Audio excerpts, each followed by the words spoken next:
Well, hey there guys, Tom here. Welcome back to my movie channel and thank you very much for joining me for this, the obligatory end of the year ranking of this year's comic book movies. The comic book movies from Marvel and DC that came out in the year 2021. And if you guys have a list of your ranking of all the comic book movies that have come out this year, make sure you jump down that comment section below and let me know your thoughts. And if you haven't been here before, hit that subscribe button so you never miss out on my take on all things movies. Now, I will give this disclaimer, this video will contain spoilers for all of the comic book movies that have come out in 2021. So if you haven't caught up yet and you're a little bit behind on the movies that have come out this year, make sure you see those movies before you come back and watch this video. Or if you don't care about spoilers, welcome, but consider that your spoiler warning for any and all of the comic book movies that have come out in 2021. So without further ado, let's get into it. I'm going to go from worst to best. Okay, the worst comic book movie to come out in the year of 2021 was absolutely, without a doubt, and it pains me to say this, I don't enjoy saying this, it was Black Widow.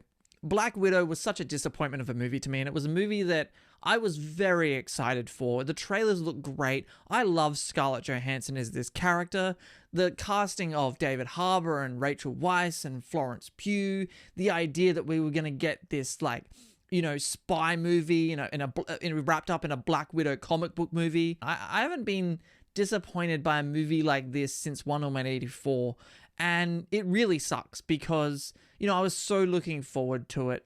And I feel like one of the reasons that I was disappointed in Black Widow is because I felt like the marketing and the trailers lied to me for Black Widow, because there were trailers, and you might not remember this, there were trailers and TV spots, and Kevin Feige had said stuff, and Scarlett Johansson has said this, that the Black Widow movie, you know, you think you know Natasha Romanoff, think again, you're going to learn things about her in this movie that completely recontextualize how you see her throughout her journey in the MCU.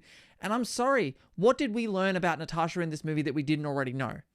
Nothing. And I thought the writing in this movie was very poor.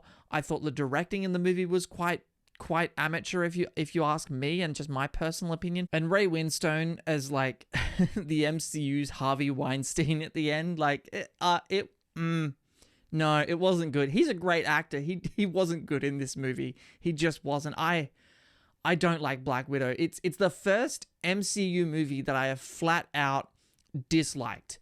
And that includes, like, I like Iron Man 2, flaws and all. I like Thor: The Dark World, flaws and all. Black Widow, I just don't like. Now, there are a few redeeming qualities about Black Widow. Florence Pugh, amazing. David Harbour, I thought was really funny. I want an Alexi Disney Plus series. Let's go, Red Guardian, let's do it. And Scarlett Johansson. Scarlett Johansson was great. I have no problem with performance in this movie, aside from Ray Winstone as Dreykov. Other than that, I thought the Black Widow movie was a huge letdown. Now, I'm very happy to say that every other movie on this list, I at least like to one degree or another. So next up on the list is Venom: Let There Be Carnage. I am happy to eat, Mrs. Chen. This was a movie that I didn't get to see until well after a month that had been out in the rest of the world because of the pandemic. It was delayed here by a month, and I liked the first Venom movie, but I think the first Venom movie has its issues, and particularly the first 45 minutes of Venom 1 is a bit of a struggle to get through. It was quite boring until Eddie becomes Venom. But Venom: Let There Be Carnage was crisp. It was 90 minutes. It was fun, all killer, no filler.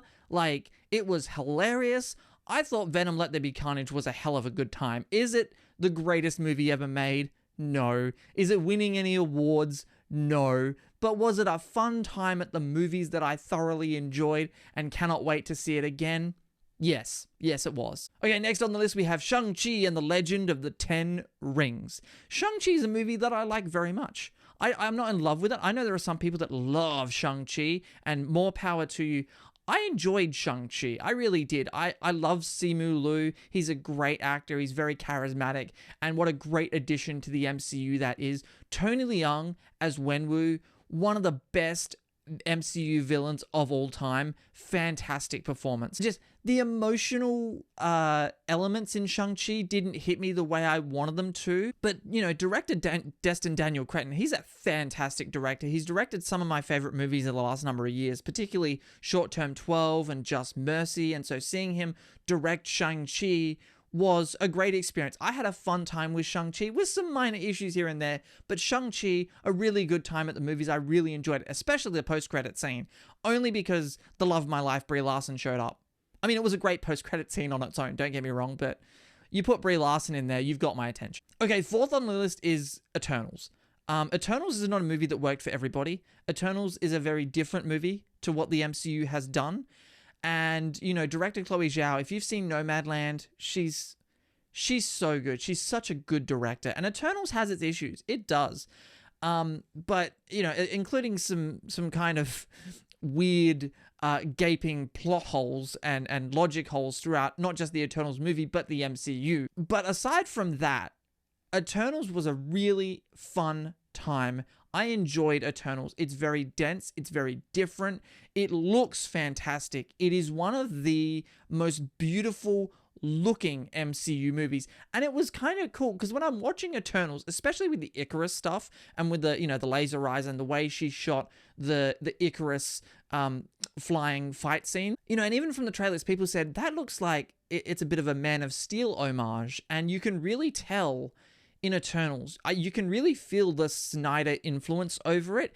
And it was really cool to then see Chloe Zhao come out and say Man of Steel is one of her favorite movies, and that the Zack Snyder DC movies did influence her style with Eternals. That was really cool to see. But other than that, I really liked Eternals. I really did. I had a great time watching the movie. Okay, next up is The Suicide Squad. James Gunn's The Suicide Squad. This movie is awesome. It is so much fun. This movie's fucking hilarious. I mean, for God's sake, did nobody check to see if the Weasel could swim? And I can't decide if Harley Quinn's, you know, that when she's breaking out of the Prince's Palace, I can't decide if I like that action scene more or if I like the Birds of Prey cocaine prison fight scene more. I can't decide, but James Gunn's Suicide Squad from start to finish, an absolute fun time. What a blast. Idris Elba, Joel Kinnaman, Margot Robbie's fantastic. Ratcatcher 2, one of my new favorite DC characters. And then, of course, Sylvester Stallone voicing King Shark. What more do you want? The Suicide Squad, so much fun. It deserved to make way more money than it did. It completely bombed at the box office. Thank you for that, HBO Max. And then you have John Cena as Peacemaker. It doesn't matter how many men, women, and children he's got to kill to get peace. He will do it. Okay, my second favorite. There are only 2 movies to go. My second favorite comic book movie of 2021. It's Zack Snyder's Justice League. It's the Snyder Cut. The Snyder Cut, to me, was a movie that, you know, when the 2017 version came out, I liked that movie for what it was at the time, not thinking I would ever see Zack Snyder's true vision for Justice League. And then I thought, you know, they're never going to do it. We're never going to see it. And then when they said they were doing it, I said, well, I'm interested in seeing this. But I wasn't like super pumped about it. And then when the trailers came out, I started to get really excited because it looked amazing. And then I saw the movie. It's 4 hours of just hardcore DC like glory. It just is. That entire third act fight in, I think it's Russia, where you've got, you know, they're all fighting the parademons, but then, you know, Superman shows up and come on, man. He just drops down in front of Steppenwolf, lets Steppenwolf hit him with the axe, doesn't even flinch, and just says, I'm not impressed. That's one of the greatest moments in all of comic book movie history, and it is probably the best moment of the DCEU so far. But then on top of that, you've got the whole incredible Flash reversing time sequence, and the score for that's absolutely amazing. Well done to Junkie XL. You know, make your own future, make your own past, it's all right now. It's my favorite quote from that film. And that scene of Ezra Miller's Flash reversing time, he brought Superman back to life twice in the same movie, by the way, as well as saved the entire universe. So, anyway, Zack Snyder's Justice League, it's amazing. I loved it. Some people don't like it at all. Some people really do like it. And I'm not a hardcore Zack Snyder fan, by the way.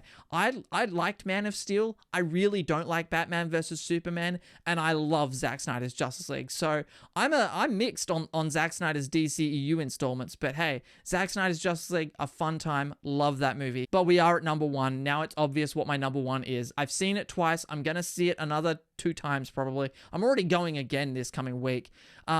It's Spider-Man No Way Home. And again, this is your spoiler warning. If you haven't seen Spider-Man No Way Home by now, then I don't know what to tell you. What are you doing with your life? Go and see Spider-Man No Way Home because it's fucking awesome. I'm going to talk about spoilers for Spider-Man No Way Home. So no one bitch in the comments that I didn't give you fair warning, okay? Holy fucking shit. Tobey Maguire, Andrew Garfield, Tom Holland, all in the same scene together. It was awesome.